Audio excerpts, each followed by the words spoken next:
ساتوں آسمان اور زمین اور جو لوگ ان میں ہیں سب اسی کی تسبیح کرتے ہیں، اور مخلوقات میں سے کوئی چیز نہیں مگر اس کی تعریف کے ساتھ تسبیح کرتی ہے،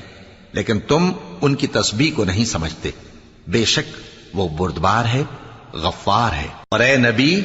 جب تم قرآن پڑھا کرتے ہو تو ہم تم میں اور ان لوگوں میں جو آخرت پر ایمان نہیں رکھتے چھپا ہوا پردہ یعنی حجاب ڈال دیتے ہیں، اور ان کے دلوں پر بھی پردے ڈال دیتے ہیں کہ اسے سمجھ نہ سکیں، اور ان کے کانوں میں ثقل پیدا کر دیتے ہیں۔ اور جب تم قرآن میں اپنے پروردگار یکتا کا ذکر کرتے ہو تو وہ لوگ بدک جاتے ہیں اور پیٹ پھیر کر چل دیتے ہیں۔ یہ لوگ جب تمہاری طرف کان لگاتے ہیں تو جس نیت سے یہ سنتے ہیں ہم اسے خوب جانتے ہیں، اور جب یہ سرگوشیاں کرتے ہیں یعنی جب ظالم کہتے ہیں کہ تم تو ایک ایسے شخص کی پیروی کرتے ہو جس پر جادو کیا گیا ہے، دیکھو